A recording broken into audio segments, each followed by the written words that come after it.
끝났지만 투자는 계속돼야 합니다. 마감 후 투자 코칭 진행의 김다림입니다. 여러분 1월 15일, 벌써 1월이 2주나 지났습니다. 새해 첫 한 달 어떻게 보내고 계신가요? 새해 계획들 잘 지키고 계신지도 궁금합니다. 저희 이제 시장 투자 전략 계획들 관련해서는 마감 후 투자 코칭과 1시간 동안 잘 짜보시면 좋겠고요. 마감 후 투자 코칭은 이데일리 TV 유튜브와 네이버를 통해서도 만나보실 수 있습니다. 오늘 시장 종가 바로 확인을 해볼게요. 코스피, 코스닥 마감 상황입니다. 네, 모두 하락 마감했습니다. 코스피는 2,496선에서 마무리가 됐는데 장 막판까지 상승과 하락을 오가다가 결국 소폭의 약세로 마무리가 됐습니다. 코스닥도 역시나 0.9% 내렸는데요. 장중 계속해서 하락하는 모습을 확인할 수 있습니다. 종가상으로 711선입니다. 네, 그렇다면 오늘 장 주요 종목들의 흐름은 어땠을까요? 트레이딩 뷰를 통해서 확인을 해보도록 하겠습니다. 네, 초록불은 오른 종목들, 내린 종목들은 빨간불입니다. 삼성전자 오늘 장 소폭의 하락세를 기록했습니다만 SK하이닉스 여전히 견고합니다. 엔비디아가 계속해서 내림세를 기록하는 가운데에서도 우리 국내 반도체 종목들은 좋은 흐름들이 나타나고 있는데요. 1.64% 상승 마감입니다. 장중 상승폭을 일부 반납하는 모습이 보이기도 했습니다. 한편 LG에너지솔루션, 삼성 SDI 모두 빨간불을 강하게 켜고 있습니다. 계속해서 2차 전지 종목들이 연초부터 좋은 흐름을 대체적으로 이어갔는데 오늘 장의 경우에는 하락 마감한 종목들도 일부 보였습니다. 그리고 조선주들의 신고가 랠리는 계속해서 펼쳐지고 있습니다. 그 가운데에서 하나오션이 오늘 6% 넘는 모습을 보였고요. HD 한국조선해양도 3%대 오름세를 기록했습니다. 네, 옆쪽을 살펴보시면 현대차와 기아 모두 내렸는데요. 특히 기아의 하락폭이 더 컸습니다. 3% 넘게 내렸고요. 한편 네이버의 경우는 2.23% 상승 마감했습니다. 코스닥 시가총액 상위 종목들의 흐름 바로 살펴보시죠. 네, 코스닥 종목들 중에서는 바이오나 2차 전지 종목들이 다수 포진되어 있습니다. 오늘 바이오 종목들 대체적으로 빨간불이 많이 켜진 가운데 HLB의 낙폭이 좀 컸습니다. 6% 가까이 내렸고요. 외에도 리가캠이 2.54%, 삼천당이 4%가량 하락했습니다. 한편 위용기기 어제장 좀 낙폭이 깊었는데 오늘 장의 경우에는 보합 수준에서 마무리가 됐습니다. 넘어가서 2차 전지 관련된 종목들 보겠습니다. 코스닥 2차 전지 관련된 종목들 오늘장 에코프로비엠은 그래도 상승권 지켜줬지만 에코프로는 장중 하락 전환한 채로 마무리가 됐습니다. 엔캠 역시나 3%대 낙폭이었고요. 한편 HPSB는 1% 올랐고 그리고 주성엔지니어링까지 2.99% 오르면서 반도체 소부장단에서는 좋은 퍼포먼스를 보여준 종목들도 보였습니다. 네, 이렇게 주요 종목들의 흐름 함께 짚어봤는데요. 그렇다면 오늘 장 이후 남은 목요일, 금요일의 전략은 어떻게 가져가야 할까요? 마감 후 투자 코칭 오늘은 김태훈 파트너님과 함께 이후에 다시 찾아오겠습니다.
네, 마감 후 투자 코칭 본격적으로 시작하겠습니다.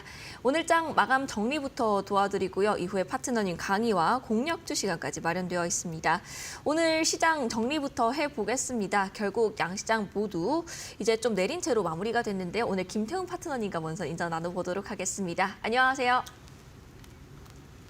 네, 앞서 말씀드렸다시피 오늘 장에 좀 종가가 아쉽게 느껴지긴 하는데 앞으로 좀 어떤 일정들을 눈여겨보면 좋을지 이야기 부탁드리겠습니다. 일단 미국 시장에서 트럼프 2기가 이제 출범하는 게 일주일 정도밖에 남지 않았습니다. 근데 미국 시장에서 계속 이 보편 관세를 부과하겠다 이런 말도 나오니까 미국에 대해서 대미 무역 수지 흑자를 많이 보고 있는 우리나라로서는 부담이 될 수밖에 없죠. 특히 자동차나 반도체 같이 우리가 무역 흑자를 많이 보고 있는 분야에서 보편 관세를 붙였을 때 과연 이런 수출을 그대로 유지할 수 있느냐, 이게 또 이슈가 될 것 같고 우려하는 분들이 많습니다. 특히 자동차 같은 경우 현대차와 기아가 미국으로 많이 수출을 해서 그 덕분에 반도체가 어려울 때 우리 한국 경제를 좀 버팀목이 돼줬다, 이런 말 듣고 있는데, 이 트럼프가 보편 관세를 매길 경우에는 과연 그런 현대차와 기아가 예전만큼 미국에서 수익을 많이 낼 수 있을까라는 의문이 들고 있습니다. 그런 것 때문에도 더더욱 현대차와 기아가 좀 약세를 보인 것 같습니다. 전체적으로 미국 시장에 대한 불안감은 미국뿐만 아니라 우리도 마찬가지고요. 트럼프 2기가 출범했을 때 그 취임 첫날 100여 개의 행정명령을 내놓겠다고 했는데요. 그렇게 했을 때 그 미국 사회가 어떻게 변하는지, 미국 경제가 어떻게 변하는지에 대해서 우려하는 사람들이 많습니다. 그 변화에 대한 불확실성이 우리 시장에도 영향을 미치고 있죠. 그렇기 때문에 전반적으로 지금 시장은 트럼프 2기 정부가 출범했을 때 과연 그 취임 첫날 그 일성이 무엇이며 또 행정명령을 어떠한 것들을 내놓을지, 여기에 귀추가 주목되고 있습니다. 네, 알겠습니다. 이렇게 시장 마감 정리를 좀 해봤습니다. 그렇다면 앞으로는 어떤 부분에 좀 집중을 해야 할까요? 우리 시장 정리 계속해서 김태훈 파트너님이 매주 수요일에 도와주고 계신데요. 그 외의 시간에도 좀 궁금하다 하시는 분들 지금 QR코드 나가고 있습니다. QR코드 바로 스캔을 해주세요. 휴대폰 기본 카메라 어플 켜셔서 근처에 갖다 대시면 링크 뜨니까요. 그 링크 터치하셔서 바로 넘어오시고요. 문자샵 3772로 이제 김태훈이라고 보내주셔도 되겠습니다. 편하신 방법 선택하셔서 바로 넘어오시고요. 이어서 다음 이야기 좀 들어보도록 하겠습니다. 네, 오늘은 좀 자율주행에 관련된 이야기로 처음 준비를 해주셨다고 하는데요. 어떤 내용일까요, 우리 파트너님? 네, 지난주에는 제가 태양광에 대해서, 태양광 발전에 대해서 말씀을 드렸고요. 이번에는 자율주행에 대해서 말씀을 드리겠습니다. 이 두 섹터 모두 이 트럼프 정부가 들어서도 계속 발전하고 성장할 만한 그런 시장이고, 특히나 우리 기업뿐만 아니라 미국 기업들도 이 자율주행 시장을 키우고 있기 때문에 여기에 관심을 갖고 지켜보셔야 되는 겁니다. 자, 오늘 강의 들어가겠습니다. 자율주행주는 다른 무엇보다도 기술의 발전, 이것이 자율주행이라는 시장을 만들었고 성장을 시키고 있습니다. 이 자율주행은 기본적으로 전기차라는 플랫폼이 필요합니다. 전기차가 완성이 되고 그 전기차라는 그 무빙, 그 위에 이 자율주행이라는 기술이 포팅이 되는 것이죠. 그렇기 때문에 이 자율주행이라는 기술의 발전이 바로 이 자율주행 자체의 성장을 가져오는 것입니다. 전기차의 기술 발전은 테슬라의 이 성장과 함께 궤를 같이 하고 있고요. 또 한편으로 사회적 변화, 즉 노인 인구가 증가하고 있다는 점, 이게 이 자율주행 기술이 필요한 가장 큰 이유이기도 합니다. 그리고 대기업이 이런 자율주행 시장에 투자를 많이 하고 있다는 점도 역시 주목해야 될 부분이죠. 그리고 무엇보다도 이 트럼프 2기 정부의 일론 머스크가, 테슬라 CEO인 일론 머스크가 여기에 정부 효율부라는 거의 수장으로 참여를 합니다. 그래서 백악관 내에 사무실을 마련하고 이 트럼프와 함께 백악관 안에 들어가서 이러한 이 자율주행이나 이 트럼프가 하고 있는 여러 가지 기술 기업들의 규제들을 해소하는 쪽으로 이 정책을 펴 나갈 것이라고 합니다. 그에 대한 수혜를 볼 것이기 때문에 그에 대해서 관심을 갖고 보셔야 되고, 다시 한번 강조하지만 자율주행은 이 빅테크 기업의 기술 발전이 그 성장 배경이 되고, 또 한편으로 사회적 변화, 즉 선진국일수록 노인 인구가 증가하고 있다는 이런 사회적 변화를 담고 있는 그런 변화입니다. 그리고 이러한 자율주행 기술은 이러한 배경 하에서 성장을 하고 있고 앞으로도 계속 발전할 부분이기 때문에 이 시장이 계속 성장해 갈 것입니다. 여기에 관련된 기술을 갖고 있는 회사들도 또한 동시에 함께 성장해 갈 것이기 때문에 관심권에 놓고 보셔야 하는 것이고요. 자, 전기차 기술 발전은 다른 무엇보다도 기존의 에너지가 중앙 집권적, 즉 발전소라는 곳에서 그 에너지 화석연료를 태워서 이 전기를 발생시키고 그거를 우리 사용자, 그러니까 수용가라고 그러죠. 에너지를 소비하는 쪽까지 일방적으로 보내주는 이런 구조가 기존의 에너지 환경이었다면, 최근의 에너지 환경은 에너지 분산형이라고 그래서 개별 그 소용가들이 직접 태양광 패널을 설치해서 집에서 태양광을 발전을 통해서 전기를 얻어내고 내 집에서 사용하는 그 전기를 모두 사용하고 남는 잉여 전기를 외부에 팔 수 있는 이런 에너지 분산형 경제로의 전환을 하는 그런 그 과도기적 단계입니다. 이런 것을 배경으로 해서 전기차도 함께 발전을 하게 되는데요. 전기차 자체가 이 전기를 소비하는 그런 주체이면서 또 한편으로 전기를 그 안에 충전을 해서 저장하고 있다가 전기가 필요한 곳에 가서 전기를 다시 밖으로 흘려내보내는 그러한 에너지 분산형 경제의 한 축을 담당하게 되는 것이죠. 그래서 이런 그 화석연료에서 신재생에너지라는 에너지원의 변화 그리고 탄소 제거 기술의 활용 이래서 친환경적인 발전을 통해서 에너지를 소비하는 이런 시장 환경이 만들어지면서 전기차가 수요가 많이 늘어나게 되고 또 우리 사회에서 많이 차지하게 되는 이런 전기차를 배경으로 해서 자율주행 기술이 발전을 하는 겁니다. 또한 전기차가 성장하기 위해서는 전기차 배터리 기술이 그 발전해야 되는 것이죠. 전기차라는 그 무거운 그 큰 쇳덩어리를 움직이게 하기 위해서 그만큼의 파워를 저장하고 있는 에너지 저장 장치인 이 배터리가 필요합니다. 그런 배터리가 지금 기술로 이 자동차 한 대마다 이 배터리를 포팅할 수 있는 기술이 만들어졌고 그렇게 해서 나온 게 테슬라의 전기차들이죠. 그러면서 전기차들이 이제 점점 대중화되고 있는 그런 단계로 넘어가고 있고 그 과도기적 단계로 전기차 캐즘이라는 현상이 나타나서 지금 전기차 업체들이 좀 어려웠긴 하는 겁니다. 하지만 요 고비를 넘기게 되면 전기차도 대중화되면서 이제 가솔린차와 뭐 앞에 디젤차 같은 경우 이미 먼저 모델들이 이제 단종이 되고 가솔린차로 또 점점 줄어들면서 결국은 대세가 전기차 아니면 수소 전기차가 돼버리는 것이죠.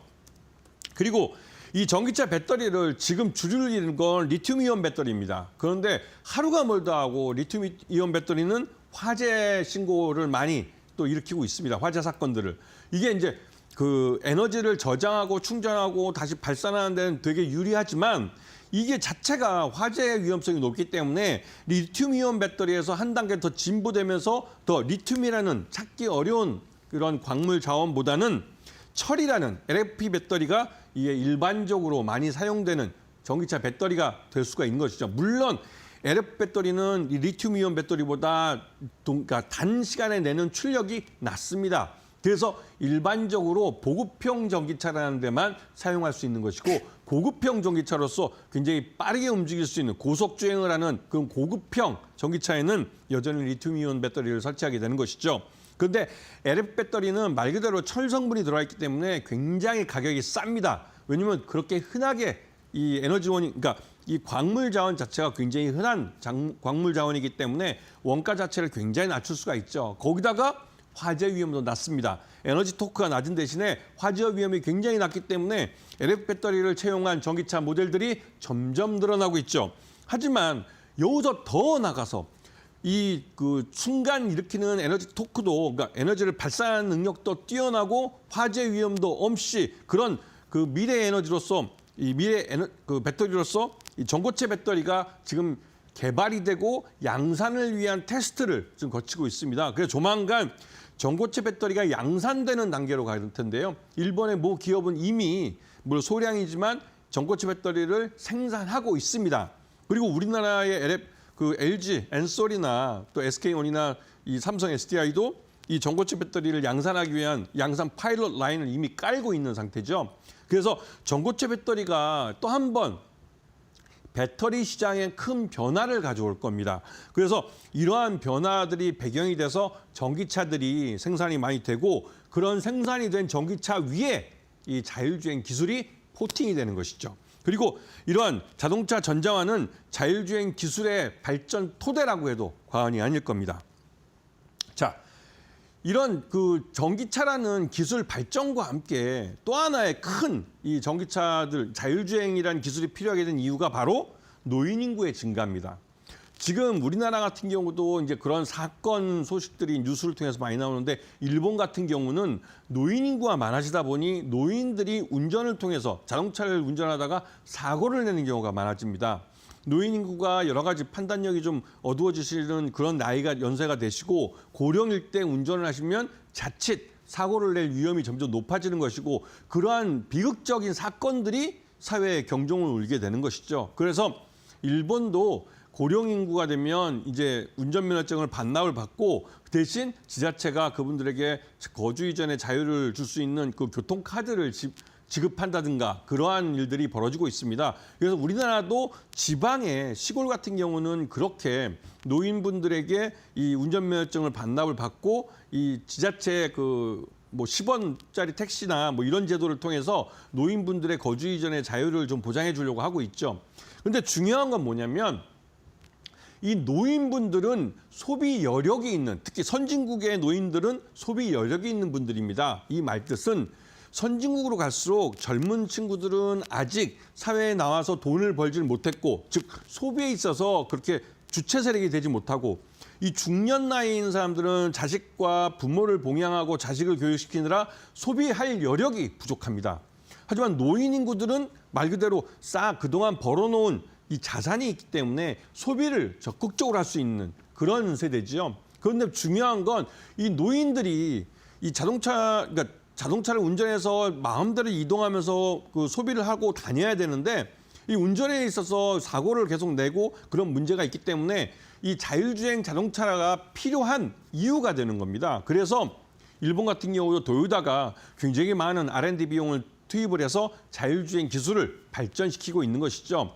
우리가 자율주행하면 이 테슬라의 오토파일럿을 많이 생각하지만 실제로 자율주행 기술에 있어서 가장 앞서 있는 건 일본의 도요타입니다. 그래서 우리나라 현대차의 정유선 회장도 이 도요타와 함께 수소전기차와 자율주행에 있어서 같이 함께 공동으로 연구했으면 좋겠다고 해서 지난 연말에 2번이나 연속으로 만난 것이죠. 왜냐하면 우리나라 같은 경우 현대차와 기아가 3단계 자율주행 그 기술을 상용화하지 못한 상태입니다. 그만큼 자율주행 시장에서 우리 한국 기업들이 뒤처지고 있는 것이죠. 그런 면에서 이런 노인 인구가 증가한다는 것은 사회적으로도 이 자율주행 기술이 필요하다는 그 이유가 되고 있는 것입니다. 그래서 이 민간 경기 진작을 위해서라도 자율주행 기술이 조금 하루라도 빨리 이게 상용화될 필요가 있는 것이죠. 자, 대기업이 자율주행 기술에 투자하는 이유는 바로 여기에 있습니다. 이 대기업들은 자율주행 기술을 통해서 이 자동차, 자율주행 차뿐만 아니라 자율주행 로봇같이 다양한 분야에서 이 자율주행 기술을 이용해서 새로운 부가가치를 창출해내고 있습니다.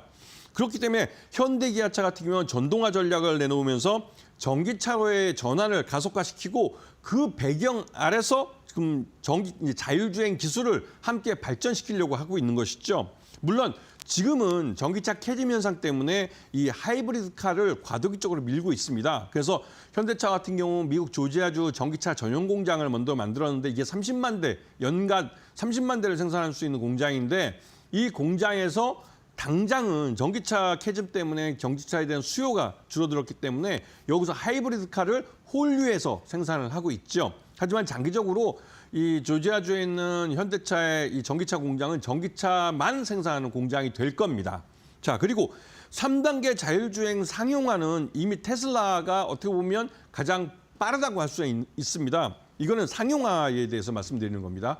기술 자체는 또 일본 도요타가 더 앞서 있을지 몰라도 이거를 적극적으로 테슬라 전기차에 포함을 시키고 그 테슬라 전기차의 업그레이드를 통해서 계속 고도화시키고 있는 건 이 테슬라가 가장 앞서 있는 부분이죠. 그리고 실제로 테슬라는 오토파일럿 기술이 소프트웨어가 업데이트될 때마다 돈을 받고 업데이트를 해줍니다. 이 뜻은 무엇이냐면 전기차에 이 오토파일럿 기술이 소프트웨어가 업데이트되면 이 업데이트되는 순간 이 테슬라의 전기차는 그 이전 업데이트 되기 전에 전기차와 다른 전기차가 되는 것이죠. 한마디로 기술적 소프트웨어의 업그레이드를 통해서 새로운 신차가 되는 것입니다. 이런 부분 때문에 오토파일럿 고도화는 굉장히 의미가 있는 것이죠. 그리고 독일의 다임러 벤츠도 이 3단계 자율주행차를 상용화해서 성공해서 캘리포니아에서 작년부터 판매를 하기 시작했습니다. 그렇기 때문에 우리나라 현대차와 기아의 경쟁사들은 이미 3단계 자율주행 승용차 같은 자율주행차를 이제 상용화해서 시장에 팔고 있는 상황이죠. 이렇게 되면 우리 현대차는 말 그대로 그 경쟁자들보다 자율주행차 분야에서는 한 단계 뒤처져 있는 겁니다. 그리고 그 뒤처져 있는 부분을 지금 당장은 독일의 벤츠나 이런 차들이 이제 포기한 이런 그 디젤 모델들을 지금 시장에 내놓으면서 SUV 쪽에서 그 오히려 더 판매량이 늘어나고 해서 그런 부분 때문에 현대차와 기아가 전 세계 3위, 자동차 회사 중에 3위까지 올라갈 수 있었죠. 하지만 이것도 어차피 과도기적 단계입니다. 이미 3단계 자율주행에서 벤츠 다임러가 앞서 있다는 건 향후 자동차의 기준이 전기차에서 자율주행차로 옮겨갔을 때 벤츠 다임러의 현대차가 밀릴 수밖에 없다는 그런 사실을 예고하고 있는 것이기 때문에 그렇습니다. 그리고 현대차는 이러한 뒤처진 기술을 따라잡기 위해서 기술을 따라잡기 가장 쉬운 방법은 바로 M&A입니다. 그래서 지금 현재 상장사뿐만 아니라 비상상자 중에서도 이런 자율주행 기술을 갖고 있는 기업들에 대해서 현대차나 기아가 M&A에 대해서 검토를 하고 있다는 뉴스가 소문들이 증시에 자주 나오는 것입니다. 그래서 그런 부분들을 잘 보셔야 되고 결국은 이런 자율주행 기술 같은 경우는 아직 이 시장 자체가 크지 않기 때문에 정부가 정책적으로 이러한 쪽에 국가과제로서 지원금을 쏟아부어야 되고 그리고 앞으로 이 3단계를 넘어서는 4단계와 5단계부터는 이 3단계까지는 개별 자동차 회사들의 기술 발전, R&D를 통해서 끌고 올 수는 있었지만 4단계, 5단계의 자율주행 기술은 사회적 변화, 즉 법과 제도가 정비돼야만 자동차가 그러니까 자율주행 자동차가 길거리를 다닐 수가 있는 겁니다. 이거는 가장 대표적인 예로 자율주행 자동차가 도로 위에서 사고를 냈을 때 이 자율주행 자동차를 만든 하드웨어를 만든 회사가 책임을 져야 될지 아니면 그 하드웨어인 그 자동차 전기차 안에 포팅되어 있는 소프트웨어 즉 자율주행 기술을 만든 소프트웨어 업체가 책임을 져야 되는지 아니면 그 전기차이면서 자율주행 차인 그 차를 구매한 소비자 안에 타고 있으면서 차 운전에 어느 정도 제한된 그 범위로 참여하고 있던 그 운전자가 책임을 져야 되는지 아직 사회적 그러니까 합의가 이루어지지 않았습니다. 이 말뜻은 법과 제도가 4단계와 5단계로 넘어가기 위해선 법과 제도가 정비돼야 되고 그렇기 때문에 테슬라의 일론 머스크가 이 정부 효율부라는 데 들어가서 직접 이러한 규제되는 내용들을 법과 제도를 고치겠다고 하는 겁니다. 이거는 3단계 자율주행, 오토파일럿을 고도화시킨 테슬라니까 할 수 있는 것이고 테슬라이기 때문에 일론 머스크가 해야 되는 것입니다. 그렇게 해서 이제 4단계로 넘어가기 위한 노력들을 하고 있는 것이죠. 그런데 그에 비해서 현대차와 기아는 아직 3단계도 상용화하지 못한 상태이기 때문에 이게 사회적으로 큰 문제가 되고 있는 것이고 우리 경제에도 이게 하나의 리스크가 되고 있는 겁니다. 자동차 분야는 우리나라 이 부품 회사까지 포함해서 거의 한 100만 명을 먹여 살리는 산업입니다. 그런데 이 산업에서 우리가 뒤처지고 있다는 것은 이거 생각만 해도 나이트메어죠. 이런 부분을 잘 생각해 보셔야 되고 일론 머스크가 앞에서 말씀드렸듯이 규제 해소를 위해서 그 트럼프에게 지난 11월 달까지 대선 과정에서 엄청난 돈을 기부를 하면서 결국은 이 정부 효율부 수장이라는 감투를 갖게 되고 이걸 갖고 미국 정부 내에서 이 자율주행이나 이 트럼프가 하고 있는 그러니까 일론 머스크가 하고 있는 다양한 사업들의 규제가 되는 정책들을 해소하는 그런 이 자리에 가게 된 것 이게 엄청나게 대단한 것이죠. 이렇게 하는 이유가 바로 이 자신의 사업뿐만 아니라 자율주행이라는 신기술이 기존에 없던 기술이 들어왔기 때문에 그 새로 만들어진 기술이 사회적 변화를 유발시키고 그 사회적 변화가 기술 발전에 도움이 되는 쪽으로 가도록 만들어야 하는 것입니다. 그래서 그런 면에서 일론 머스크가 직접 미국 정부 내에 참여를 해서 이러한 일을 하겠다는 것이죠. 앞에서 말씀드렸듯이 이 3단계 자율주행까지는 어디까지나 이런 그 기술 개별 기업의 R&D만으로도 3단계까지는 발전시킬 수 있습니다. 하지만 3단계에서 4단계 자율주행과 5단계 자율주행, 완전 자율주행이죠. 여기까지 가기 위해서는 사회적 제도가 정비돼야 됩니다. 그래서 일론 머스크는 미국 정부에 들어가서 이런 일을 하려고 하고 있고 우리나라 현대차도 이제 조지아주에 전기차 공장을 짓고 거기서 만들어진 전기차에다가 자율주행 기술을 포팅하고 싶어 합니다. 그런데 지금 현재 이 자율주행 기술이 현대차와 기아가 좀 뒤떨어져 있기 때문에 여전히 기존 이 3단계 자율주행차를 상용화하지 못하고 있는 상황이죠. 이거는 이 규제 해소라는 부분과 함께 또 한편으로 우리 현대차와 기아 자동차로서는 이 기술 발전이라는 부분은 그래서 그렇기 때문에 더더욱 M&A를 할 가능성이 높다는 사실을 기억하고 계셔야 됩니다. 아시겠죠?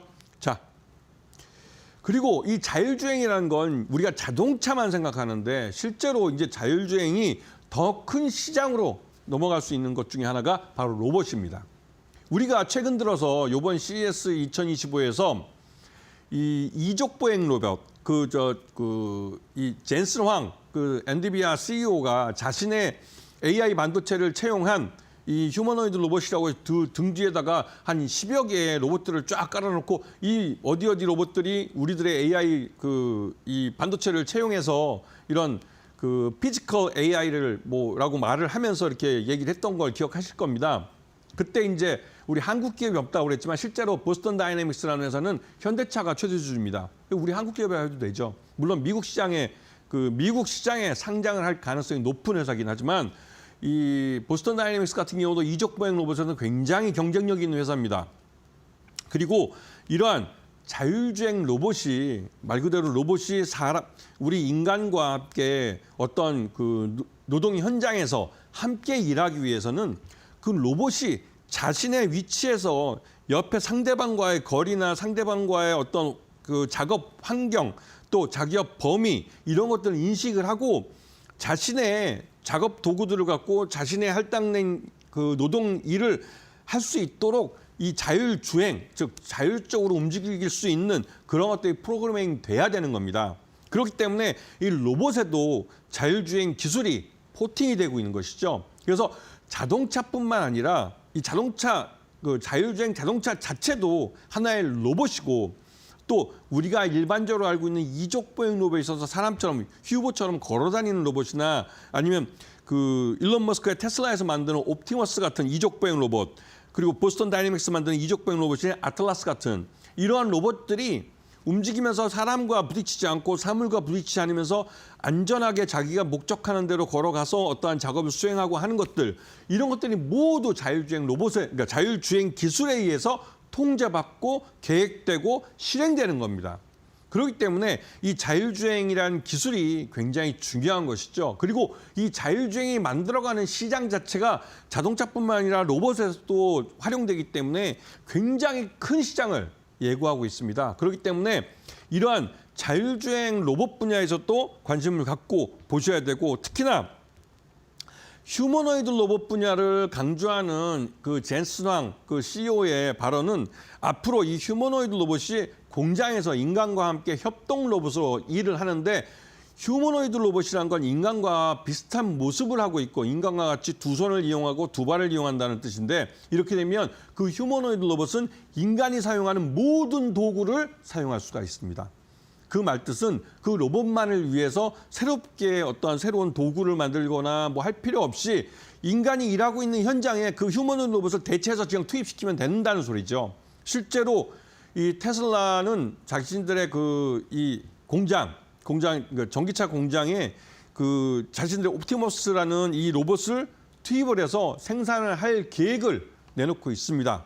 그리고 실제로 그런 것들이 상용화될 때 옵티머스를 일반 가정에도 판매할 수 있는 로봇으로 만들겠다고 얘기를 하고 있고 이러한 변화가 우리 앞에 바로 코앞에 다가와 있는데 그게 모두 자율주행 기술이 가능해졌기 때문에 그렇습니다. 그렇기 때문에 이 휴머노이드 로봇이 우리 사회에 우리 경제에 시장에 큰 변화를 가져올 것이라는 걸 이제 알고 우리가 로봇주들을 보셔야 되고 앞에 말씀드렸던 자율주행 자동차 분야를 보셔야 되는 겁니다.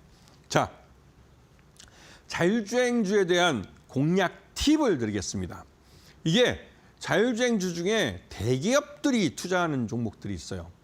대기업이 투자를 해서 예를 들면 어디가 있을까요?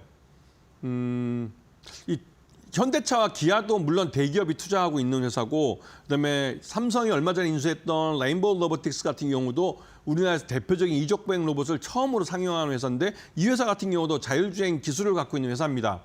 그렇기 때문에 이러한 대기업이 투자하는 종목들을 관심권에 놓고 보셔야 돼요. 지금 자율주행 시장은 대기업이 정부보다 대기업이 먼저 앞서서 투자하고 있고 대기업들이 먼저 이 시장을 만들고 있는 그런 형국입니다. 그리고 자율주행 차와 자율주행 로봇 이들 쪽에서 기술이 고도화되고 있는 이러한 부분들을 종목들을 찾으셔야 되는 것이고 자율주행 하드웨어 제조 장비 즉 이 자율주행을 가능하게 만드는 로봇이나 자동차를 만드는 이 하드웨어를 만드는 제조 장비, 공정 장비 이 장비주들을 보셔야 됩니다. 지금은 이런 장비들이 투자되는 단계고 그 장비들이 투자돼야 이런 로봇이나 자율주행 자동차를 양산을 할 수 있는 겁니다. 그리고 이 3단계 자율주행이 이제 수익화가 되면서 말 그대로 이제 자율주행이라는 건 R&D만 하는 기술이 아니라 돈을 벌어주는 그런 기술이 된다는 의미이기도 하죠. 그래서 이런 부분들을 잘 보셔야 하는 겁니다. 네, 알겠습니다. 자율주행주에 대한 공략 팁까지 알아보는 시간 가져봤습니다. 더 궁금하신 분들 있으시다면 지금 QR코드 바로 이용을 해주시면 되겠습니다. QR코드 지금 휴대폰 근처에 놓고 계시죠? 바로 켜셔서 카메라 어플 켜시면 되겠습니다. 카메라 어플 화면 근처에 갖다 대시고 잠깐만 기다려주시면 링크 뜨니까요. 그 링크 타고 바로 넘어오시면 되고요. 이 방법이 좀 힘드신 분들은 이제 문자 이용해 주셔도 되겠습니다. 뭐 문자 샵 3772로 이제 김태훈이라고 보내주시면 되겠고요. 편하신 방법 이용하셔서 우리 김태훈 파트너님과 함께 이런 자율주행에 대한 이야기 말고도 참 많은 이야기들이 정리되어 있습니다. 그런 부분들 하나하나씩 받아가시면 되겠습니다. 네, 이어서 이제 다음 이야기로 넘어가려고 하는데요. 네, 파트너님 다음엔 어떤 이야기를 준비를 해주셨을까요? 자, 이제 그 개별 종목으로 들어가서 이 종목에 특화돼서 한번 설명을 드리겠습니다. 앞에 설명했던 부분들을 한번 쫙 돌이켜 보시면서 이 종목들을 보시면 왜 그때 그렇게 그런 말씀하시는지 이제 좀 이해가 되실 겁니다. 자, 이 차트를 보시게 되면 오랫동안 주가가 흘러내리는 걸 보실 수가 있어요. 실제로 지금 우리나라는 지난 3년여 동안 경기가 별로 안 좋았기 때문에 대부분의 종목들이 저런 차트입니다. 한 2년, 3년 동안 계속 주가가 우하향하는 차트를 그려왔죠. 그런데 이 회사 같은 경우는 차량용 카메라 모듈 국내 1위이고 그다음에 글로벌로는 5위를 하는 업체입니다. 말 그대로 글로벌리 나름대로 네임밸류도 있고 등치도 있는 회사죠. 그리고 3단계 자율주행 자동차가 이제 상용화되고 있기 때문에 차량당 카메라 모듈이 10개 이상 들어갑니다.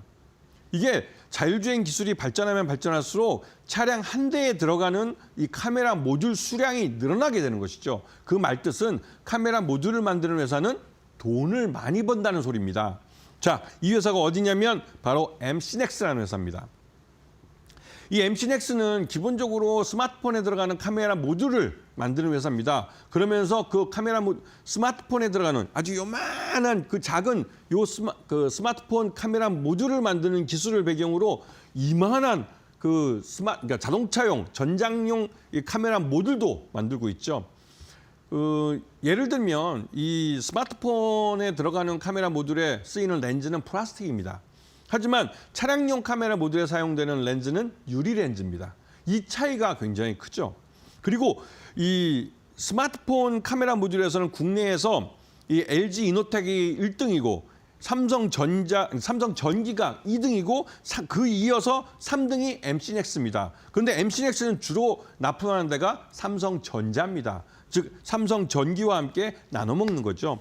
그리고 차량용 카메라 모듈 국내 1위라는 것은 그만큼 이 유리 렌즈를 이용한 카메라 모듈을 만들어서 MC넥스가 기술적으로 축적된 기술도 많고 또 오랫동안 사업을 해왔기 때문에 자기만의 시장을 갖고 있다는 의미이기도 합니다. 그러면서 최근 들어서 3단계 자율주행이 상용화되고 3단계 자율주행부터 카메라가 기존의 4개, 5개 중에서 이제 그 더블인 자동차용 그 카메라 모듈이 10개 정도 들어가게 됩니다. 한 대, 자동차 한 대에 카메라 모듈이 10개가 들어가면 기존에 MC넥스가 벌어들인 수익의 그냥 자체적으로 더블이 된다는 소리죠. 실제로 MC넥스는 지금 매출 규모가 거의 1조 원 가까이 됩니다.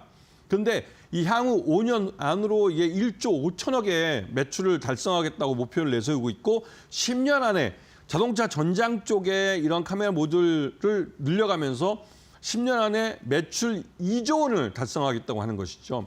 그런데 이 자동차 전장뿐만 아니라 이 스마트폰, 특히 스마트폰 이 카메라 모듈 쪽은 거의 포화 시장이나 마찬가지입니다. 왜냐하면 여러분 잘 아시겠지만 최근 들어서 삼성전자의 갤럭시 폰 중에 그 모델 중에 성공한, 즉 전 세계 글로벌리 히트친 모델명이 있는지 기억해 보십시오. 기억나지 않죠? 히트친 게 없습니다. 한마디로 말해서 이 규모의 경제로서 어느 정도 이 전체 세계 시장 점유율 20% 정도를 겨우 유지하고 있으면서 이 히트작을 새로 내놓지는 못하고 평년작을 계속하고 있는 겁니다. 모델별로. 삼성전자의 스마트폰은 성장성이 없다는 말까지 듣고 있습니다. 왜냐하면 중국 업체들이 계속 추격을 해오기 때문에 그렇죠. 그러다 보니 이 삼성전자의 스마트폰에 들어가는 카메라 모듈을 납품하는 MC넥스 같은 경우도 고민이 깊어지죠. 그래서 대안으로 선택한 게 자율주행 자동차 속에 들어가는 카메라 모듈입니다. 전장용 카메라 모듈을 집중적으로 하고 있는 것이죠. 그래서 이 차량용 이 주요 고객은 현대차와 기아입니다. 그리고 현대차와 기아도 이 3단계 자율주행을 어떻게든 상용화하기 위해서 노력을 하고 있고, 그렇기 때문에 이 MC넥스는 현대차와 기아차를 기반으로 해서 이 자동차 전장용 그 카메라 모듈 수량이 늘어나고 해서 이런 면에서 아까 말씀드렸던 매출량을 지금 1조 원대에서 1조 5천억, 2조 원으로 키워가겠다는 것이죠. 그래서 MC넥스 같은 경우 매수가 2만 원, 그다음에 손절가는 19,000원, 목표가는 27,000원 정도로 보시고 이 종목을 한번 공부해 보시면 충분히 좋은 수익을 낼 수 있는 기회를 잡으실 수 있을 겁니다. 하지만 여기서 주의할 것은 이 MC넥스는 말 그대로 3단계 자율주행 시장의 성장과 함께 같이 가고 있기 때문에 이 시장 성장이 굉장히 빠르게 나타날 가능성이 높은 일론 머스크가 미국 정부에 참여하고 있는 이 시대에는 이 목표가라는 거, 즉 이 MC넥스가 앞으로 벌어들일 수익이 얼마인지를 분기별로 체크하면서 이 MC넥스가 수익이 좋아지고 실적이 좋아지면 성장을 한다는 거 봤을 때는 목표 주가를 더 올려잡을 수 있다는 부분을 분명히 기억하셔야 됩니다. 자, 다음 종목으로 넘어가겠습니다. 자, 이 종목도 지난 한 2년 동안 저 평작을 달리다가, 그러니까 거의 뭐 횡보하다시피 해서 좀 그 보기에 아리까리하긴 그런 종목이긴 한데 이게 의외로 대기업 종목입니다. 그렇기 때문에 이 종목이 그 현대차 그룹의 자율주행 기술을 개발하는데 핵심 자회사이기도 하고 현대차 그룹의 3단계 자율주행을 상용화하는 가장 주체적인 기업입니다. 바로 현대오토에버입니다.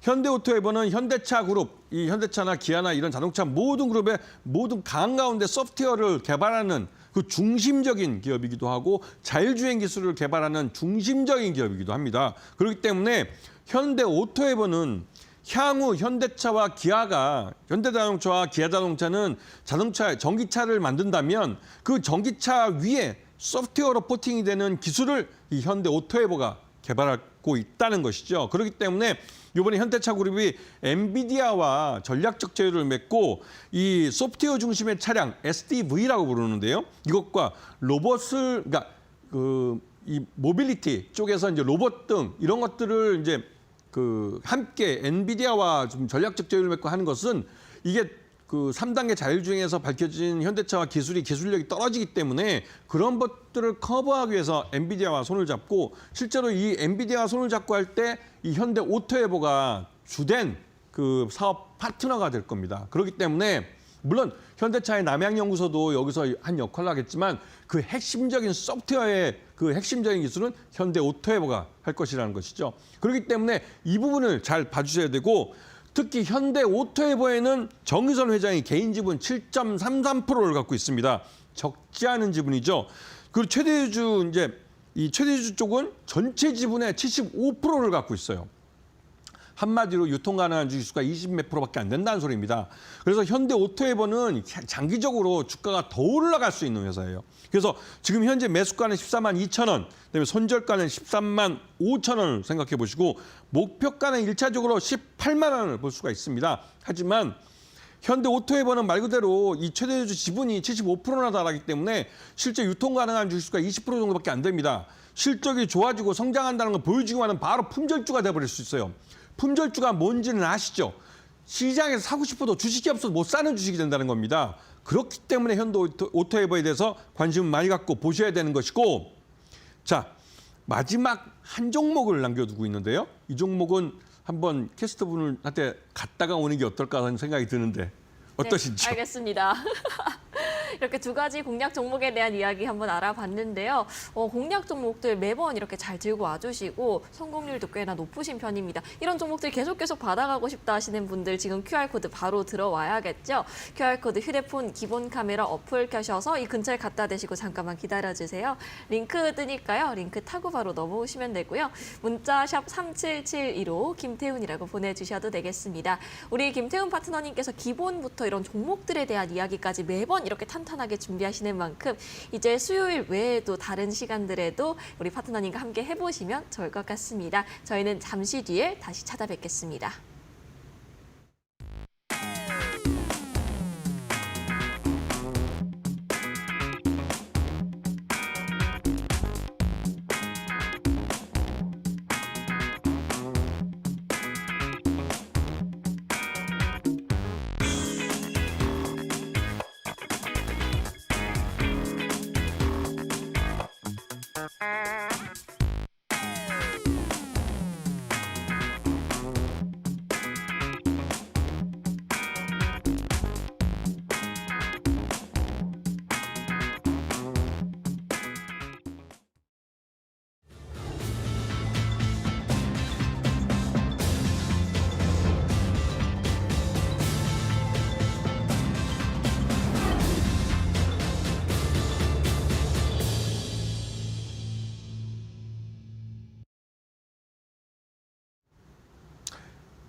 자, 오늘의 마지막 종목을 말씀드리겠습니다. 자, 이 종목도 보시게 되면 차트가 지난 2년 동안 계속 흘러내리는 걸 볼 수 있어요. 이게 이제 대표적인 장비 업체들이 이런 모습을 많이 보이는데요. 왜냐하면 엔드 유저인 이런 장비를 사다 쓰는 그런 회사들이 굉장히 좀 어려웠습니다. 그러다 보니 발주가 많이 줄었고 그래서 이 실적이 같이 줄어들면서 이런 차트 모양이 나오는 것이죠. 그런데 이 회사는 스마트 팩토리용 그 공장 자동화 솔루션을 하는 회사입니다. 이 회사는 굉장히 우리가 이제 공장 내에서 스마트 팩토리 내에서 자율 이동 로봇이나 자율 이송 로봇, 이 물류 로봇들을 개발하고 있고 이러한 물류 로봇들을 갖고 이 스마트 팩토리를 공장 자동화를 할 수 있는 그런 솔루션을 구축해주는 그런 회사이죠. 그렇기 때문에 이 회사가 최근 들어서 자율주행, 그러니까 이런 스마트 팩토리 쪽에 투자를 많이 하는 회사들한테는 굉장히 많은 관심이 있는 회사입니다. 바로 코인테크라는 회사죠.